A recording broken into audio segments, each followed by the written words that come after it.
Hello, welcome students. आप सभी लोगों का मैं अपने इस यूट्यूब चैनल पर स्वागत करता हूं। जैसा कि हम लोगों ने प्रीवियस क्लास में 11th मैथमेटिक्स का एक दूसरा चैप्टर कंप्लीट कर लिया था। हमने पिछली क्लास में जो पढ़ा था वो था हमारा लॉगरिदम, और लॉगरिदम हम कंप्लीट कर चुके हैं। ठीक है, तो आज से हम जो है अपना थर्ड चैप्टर स्टार्ट करते हैं, जिसका नाम है क्वाड्रेटिक इक्वेशन। इसका मेन देखिए एडवांटेज इसका कहाँ मिलने वाला है आपको। इसका मेन एडवांटेज आपको जेई के एग्जाम्स में मिलेगा, क्योंकि आपके स्कूल एग्जाम्स में ये सिलेबस में नहीं है। ठीक है, लेकिन इसका कुछ यूजेस हम लोग ये यूज़ करेंगे, इसका कुछ यूज़ हम लोग करेंगे अपने स्कूल एग्जाम्स के चैप्टर्स में भी, लेकिन इस नाम का कोई चैप्टर इंट्रोड्यूस नहीं किया गया है। ये जो हम लोग पढ़ रहे हैं मेनली अपना कॉन्सेप्ट बिल्डअप करने के लिए, क्योंकि इसका यूज हर जगह आपको मिलने वाला है। ठीक है, और इसके बारे में आप 10th क्लास में पढ़े भी हैं, क्वाड्रेटिक इक्वेशन, वहाँ पे एक चैप्टर आपने पढ़ा है। ठीक है, तो हम लोग इसको कॉम्पिटिटिव एग्जाम के पॉइंट ऑफ व्यू से पढ़ेंगे। मैं एकदम बेसिक से स्टार्ट करूँगा और आपको एकदम टॉप लेवल तक ले जाऊँगा इस चैप्टर में। तो कनेक्ट रहिएगा मेरे साथ। आप लोग का बहुत सपोर्ट मिल रहा है मुझे, तो जितना आप सपोर्ट करेंगे उतना ही मेरे अंदर एनर्जी बढ़ेगी, उतना ही मैं वीडियो प्रोड्यूस करूंगा आपके लिए। ठीक है, तो चलिए हम लोग बात करते हैं कि क्वाड्रेटिक इक्वेशन चैप्टर में हम लोग को पढ़ना क्या क्या है, उस पर बात कर लेते हैं। देखिएगा, ये हमारा आज का पहला लेक्चर है, और हम अभी जो बात करेंगे क्वाड्रेटिक एक्सप्रेशन और क्वाड्रेटिक इक्वेशंस क्या होते हैं। कोई बच्चा कहेगा सर दोनों सेम ही चीज़ है? नहीं, दोनों सेम चीज़ नहीं है बेटा। देखो क्या होता है कि जैसे मान लीजिए हमें क्वाड्रेटिक एक्सप्रेशन को डिफाइन करना है, तो एक ऐसा एक्सप्रेशन किस टाइप का, ax² + bx + c टाइप का, इस टाइप के एक्सप्रेशन को हम लोग क्वाड्रेटिक एक्सप्रेशन बोलेंगे। जहां और किसमें बोलेंगे, इनवेरिएबल x में बोलेंगे कि x² + x + कांस्टेंट समथिंग आ रहा है, इसलिए इसको हम x के वेरिएबल में क्वाड्रेटिक एक्सप्रेशन बोलेंगे। जहां पे a b c क्या है, कांस्टेंट्स हैं, और ये कंडीशन है a 0 नहीं होना चाहिए। अगर a 0 हो जाएगा तो क्या होगा, अगर a 0 हो गया, ये टर्म 0 हो गया, तब ये क्वाड्रेटिक एक्सप्रेशन न होकर लीनियर एक्सप्रेशन बन जाएगा, क्योंकि x का पावर क्या हो जाएगा, 1 हो जाएगा। मैंने आपको बताया ना, x का जो किसी भी पॉलिनोमियल की जो डिग्री होती है, डिग्री के अकॉर्डिंग हम उसको क्लासिफिकेशन करते थे। तो हमने बताया था constant polynomial, linear polynomial, quadratic polynomial, cubic polynomial, यही क्वाड्रेटिक पॉलिनोमियल है। अगर ये टर्म 0 हो जाएगा तो ये लीनियर पॉलिनोमियल हो जाएगा। ठीक है, ये तो बात हो गई कि क्वाड्रेटिक एक्सप्रेशंस की। अब बात करेंगे कि क्वाड्रेटिक इक्वेशन तब किसको कहते हैं।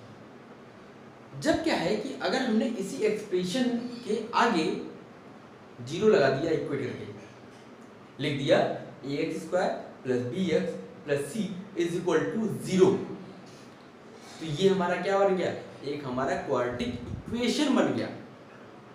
क्वाड्रेटिक इक्वेशन से आप x की वैल्यूज फाइंड आउट कर सकते हो, लेकिन क्वाड्रेटिक एक्सप्रेशन क्या है, एक अरेंजमेंट है बस। किनका अरेंजमेंट है, वेरिएबल्स का और कांस्टेंट्स का एक अरेंजमेंट है। ठीक है, तो नोट कर लीजिए इसको, फिर हम लोग आगे इसको डेरिवेशन करते हैं। नोट कीजिए इसको, फिर चलते हैं।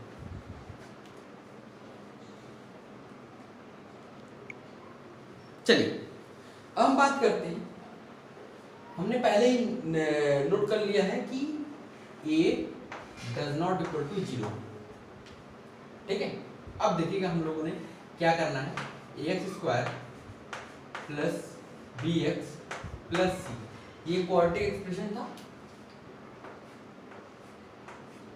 अब देखो, दो इक्वल का साइन होता है कि वो इक्वल, दोनों इक्वल है। ठीक है, तीन बार लाइन खींचने का क्या मतलब होता है, वो उसके इक्विवेलेंट है, मतलब कि ये चीज या ये चीज दोनों सेम चीज लिखी गई है। जैसे हमने क्या किया, यहाँ से a कॉमन ले लिया। ठीक है, ये क्या हो जाएगा, x square plus b by a x plus c by a. अब इसका लिखने का मतलब है ये चीज जो लिखी है वही चीज ये लिखी है, इन दोनों में कोई डिफरेंस नहीं है, दोनों इक्विवेलेंट है। ठीक है, चलो अब हम लोग क्या करते हैं, अभी इस इक्वलिटी को मैं यहां ले आता हूं। ठीक है, अब देखो हम क्या करते हैं, इसको परफेक्ट स्क्वायर बनाते हैं। परफेक्ट स्क्वायर बनाना आपने क्लास 10th में सीखा हुआ है अच्छे से। कैसे कैसे बनाते थे याद कीजिए, x के कोफिशिएंट का आधा करते थे, उसका स्क्वायर करते थे, एक बार ऐड एक बार सब्ट्रैक्ट करते थे, यही करते थे, करते हैं। x का कोफिशिएंट b बाई a, उसका आधा क्या होगा b बाई 2a। तो हमने क्या किया, b by a into x plus b by 2a का होल स्क्वायर, ये ऐड किया, माइनस b बाई 2a का होल स्क्वायर, सब्ट्रैक्ट किया, प्लस c बाई a है ये। ठीक है, अब देखिएगा a, अब ये क्या होता है, यहां प्लस है, इस प्लस वाले को इसके साथ मर्ज किया और ये क्या बन जाएगा, ये बन जाएगा x plus b by 2a का होल स्क्वायर। यही करते थे, ये बन गया इसका होल स्क्वायर। हमने क्या किया, यहां से माइनस कॉमन ले लिया, ये क्या बन जाएगा b square minus 4ac upon 4a square.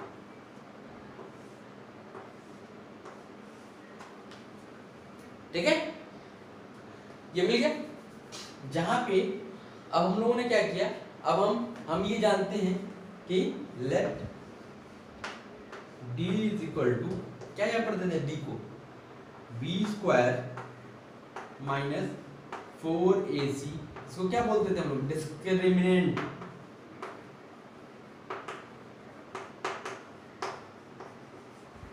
ये क्या होता था, डिस्क्रिमिनेंट। तो हम लोगों ने यहाँ पे उस चीज को रख दिया, ये हो गया a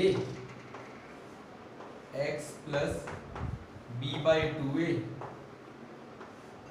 का whole square minus b square minus 4ac, हम इसको रूट d बाई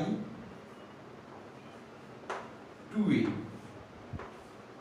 का होल स्क्वायर लिख सकते हैं। रूट d का स्क्वायर d हो जाएगा, d b square minus 4c upon 2a का होल स्क्वायर 4a स्क्वायर हो जाएगा। ऐसा क्यों लिखा गया है, ऐसा इसलिए लिखा गया है कि अब ये बन गया a minus a square minus b square, इस टाइप का बना। तो उसको हम क्या लिख सकते हैं, एक ब्रैकेट में a प्लस b, दूसरे ब्रैकेट में a माइनस b। देखते चलिएगा इस सब का हमें क्यों लिखा जा रहा है, अभी आपको चीज समझ में आएगी। a x plus b by 2a plus root d by 2a with in bracket x plus b by 2a minus root d by 2a, ये लिख लिया। अब देखो हम इसको थोड़ा सा मैनिपुलेट करते हैं, a बाहर ही रहने दिया, यहां से क्या करते हैं, x माइनस कॉमन ले लेते हैं, इसके अंदर भी क्या हो जाएगा minus b minus root d by 2a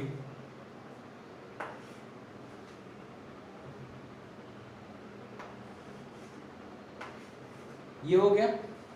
अब यहां से भी क्या करते हैं, माइनस कॉमन ले लेते हैं, तो x minus minus b plus root d by 2a। ठीक है,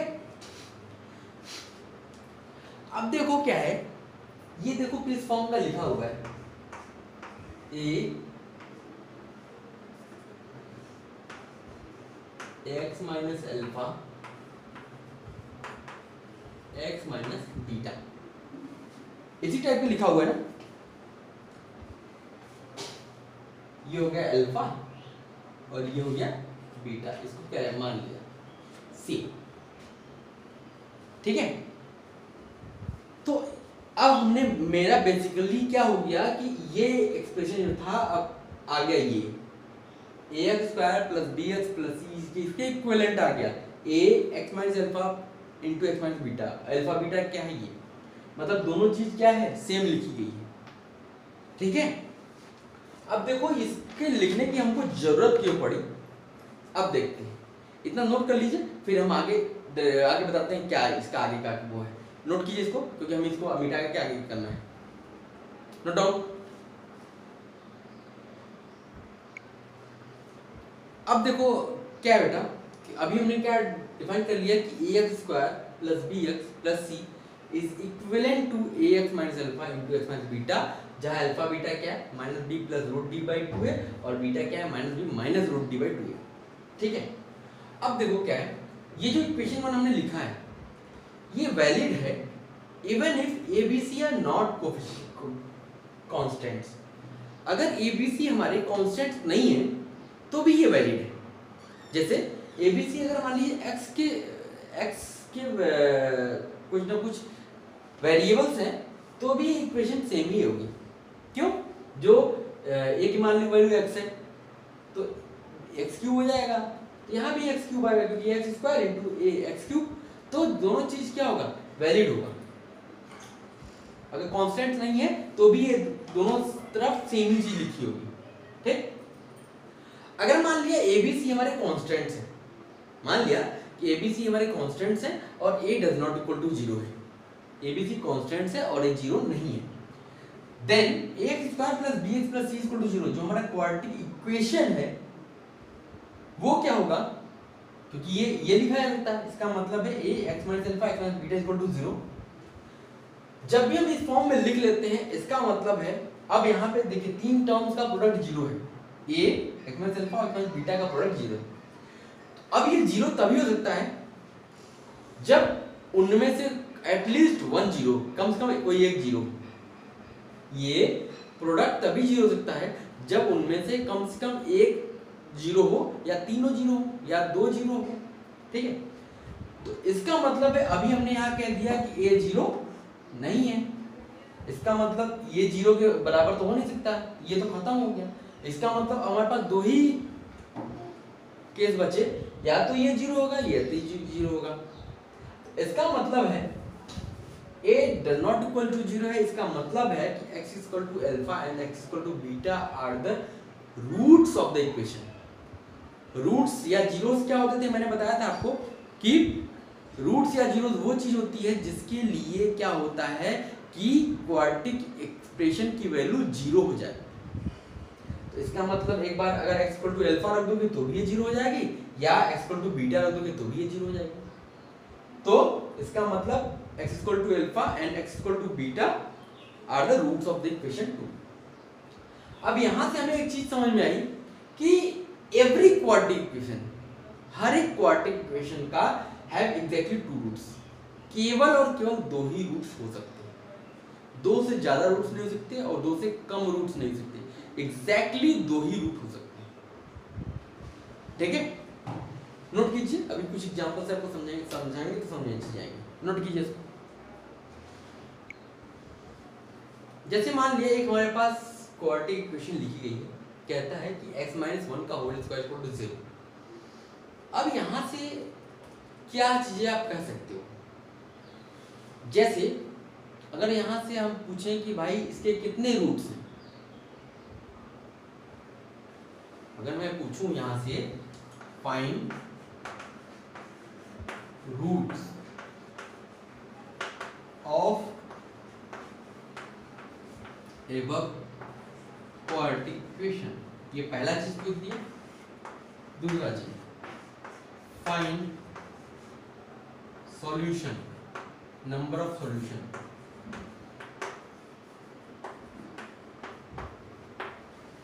ऑफ एबव क्वाड्रेटिक इक्वेशन। तो जी मैंने आपसे पूछा, पहले आप बताओ कि इसके कितने रूट्स हैं और फिर दूसरा बताओ कि इसके कितने नंबर ऑफ सॉल्यूशंस हैं। कोई कहेगा दोनों में डिफरेंस क्या है, रूट्स और सॉल्यूशन में क्या डिफरेंस है? बहुत डिफरेंस है बेटा। देखो x माइनस 1 का होल स्क्वायर, इसको हम क्या लिख सकते हैं, x minus 1 into x minus 1, और ये 0 के बराबर है। इसका मतलब है यहां से x की वैल्यू क्या मिली, 1, केवल 1 नहीं मिली, 1, 1 मिली। तो नंबर ऑफ रूट्स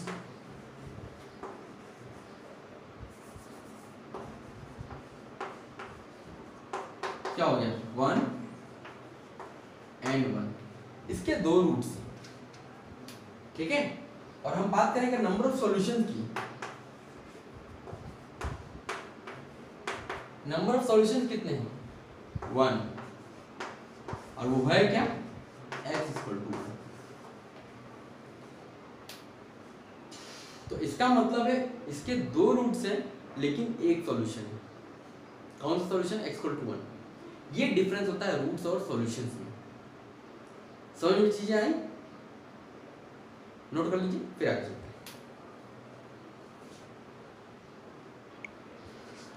अब देखो बेटा क्या है, अब अगर मान लिया हमने कि ABC कांस्टेंट्स हैं और a does not equal to 0 है, तो जो हमारा इक्वेशन था ax square plus bx plus c equivalent to a x minus alpha x minus beta, ये क्या होगा, एक आइडेंटिटी हो जाएगी। आइडेंटिटी का मतलब समझते हैं, आइडेंटिटी का मतलब ऐसा चीज जो हर एक x के लिए ट्रू हो। जैसे हम लोग पढ़ते आते हैं ना कि कुछ आइडेंटिटीज होती है, जैसे ये पढ़ते थे a प्लस बी का whole square is equal to a square plus b square plus 2ab, ये पढ़ते थे ना। तो ये एक आइडेंटिटी है, इसका मतलब है ए और बी कुछ भी रखो इधर और इधर, ये दोनों हमेशा बराबर आएंगे।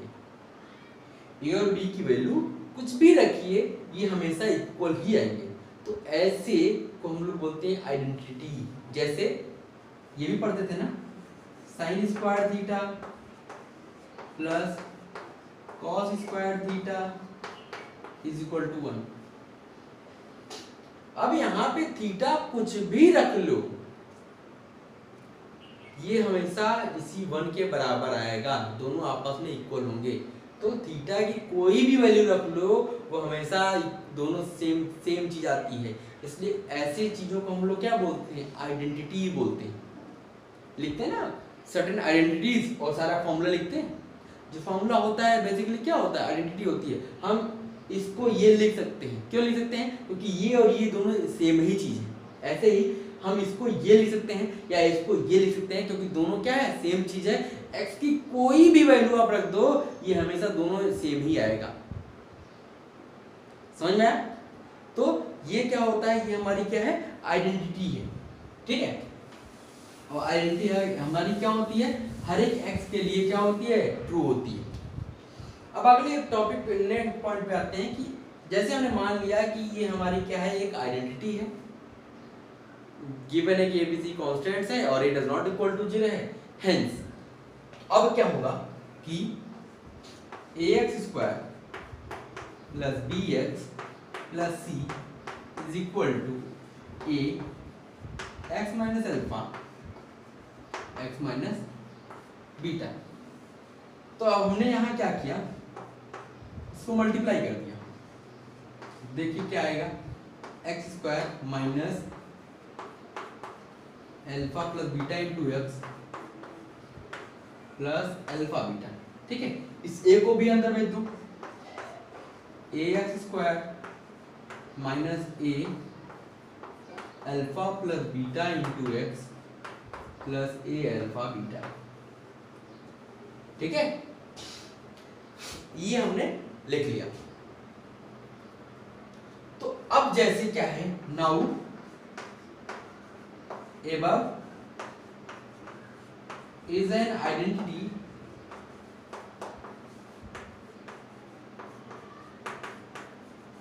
hence coefficients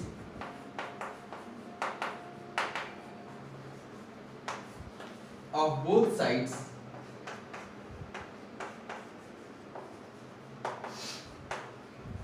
can be equated.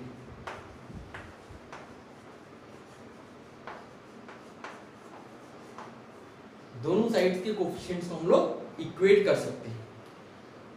अब देखिएगा, इसी आगे मैं कंटिन्यू करूंगा।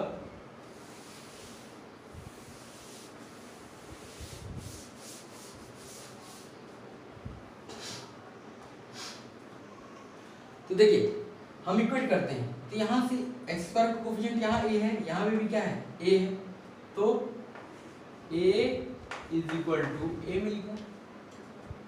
और क्या मिलेगा, यहां से देखिए x का coefficient a into alpha plus beta minus times है, minus a alpha plus beta, और इधर क्या है b के इक्वल है।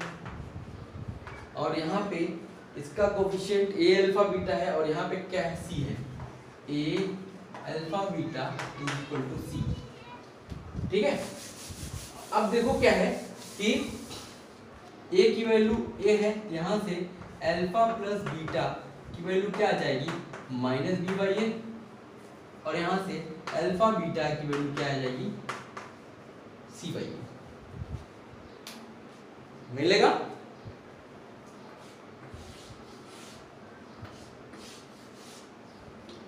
तो मैं बेसिकली है क्या, अब बात करते हैं। नोट कर लीजिएगा नीचे से।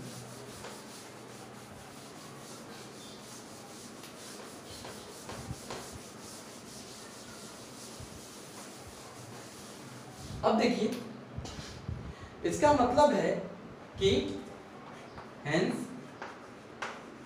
For equation,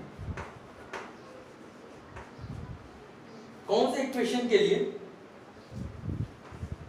ax square plus bx plus c is equal to 0, where a b c are constants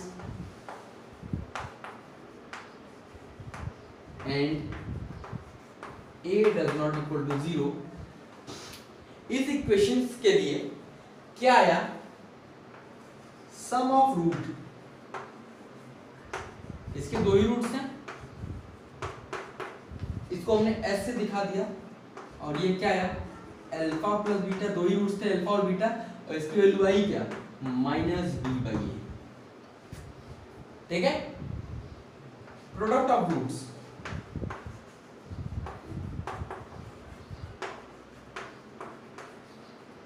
ये क्या हो गया, इसको मान लिया p है, ये हो गया अल्फा बीटा, और ये हमारी क्या आई थी सी बाई।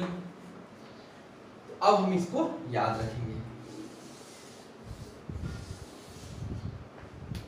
अब हमारा काम है इसको याद रखना।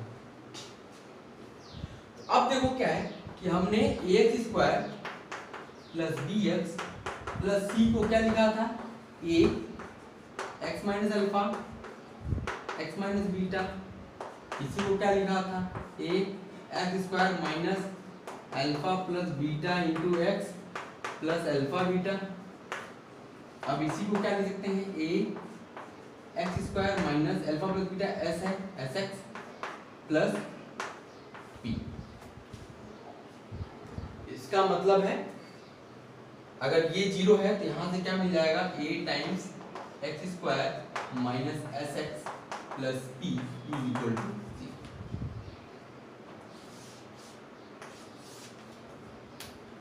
ठीक है,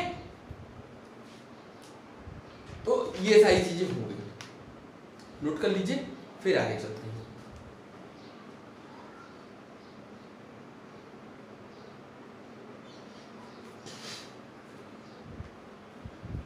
अब इसमें देखिए ये क्या है, एक पर्टिकुलर सॉल्यूशन हो गया। अगर हमें एक जनरल सॉल्यूशन बोले कि a general solution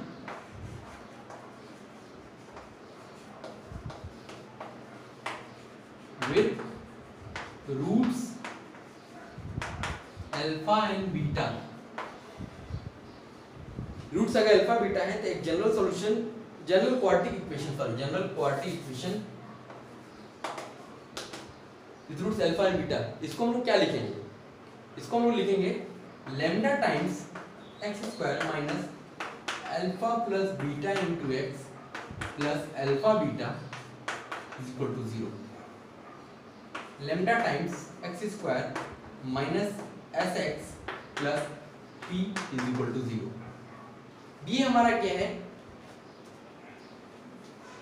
general quadratic equation है, और जहां पे where lambda does not equal to 0, non zero कोई भी कॉन्स्टेंट्स है, नॉन जीरो कोई भी इंटीजर है मान लीजिए, तो वो हमारा क्या होगा, जनरल सॉल्यूशन होगा, क्योंकि ऐसे infinite number of quadratic equation form कर सकते हैं। ठीक है, तो ये हमने नोट कर लीजिए, फिर अब हम कुछ क्वेश्चंस लेंगे। चलिए अब कुछ छोटे छोटे क्वेश्चंस लेते हैं। जैसे कहता है कि पहला क्वेश्चन कहता है सॉल्व दिस क्वाड्रेटिक इक्वेशन, इस क्वाड्रेटिक इक्वेशन को सॉल्व करें। तो सॉल्व करने का तरीका वही है, हम लोग जो बेसिक 8th 9th 10th में पढ़ते आ रहे हैं कि x की वैल्यू सीधे आप निकाल लीजिए सीधराचार्य मेथड से। x इक्वल टू क्या होता है, minus b plus minus root b square minus 4ac upon 2a, यही हम लोग अभी पढ़े भी हैं। ठीक है, तो यहाँ से वैल्यू रख दीजिए, माइनस बी मतलब 5 हो जाएगा, plus minus under root b square 25 minus 5 के बीच 60 प्लस 60 अपॉन 2a मतलब 6। तो यहाँ से x की वैल्यू क्या आ जाएगी, y plus 60 70 80 85 root 85 by 6 and 5 minus root 85 by 6। जैसा कि हम लोग पढ़े थे क्वाड्रेटिक इक्वेशन के दो ही रूट्स आ सकते हैं, और ये दोनों रूट्स ये हैं। ठीक है, अब नेक्स्ट की तरफ चलते हैं। बहुत बेसिक टाइप का हमने क्वेश्चन लिया है, अभी हम आगे जैसे जैसे बढ़ेंगे फिर क्वेश्चन का लेवल थोड़ा बढ़ाएंगे। कहता है find a quadratic equation with roots 5 and -7। 5 और -7 से बनने वाले क्वाड्रेटिक इक्वेशन को लिखिए। हम जैसे जनरल हमने अभी पढ़ा था, द क्वाड्रेटिक एक्सप्रेशन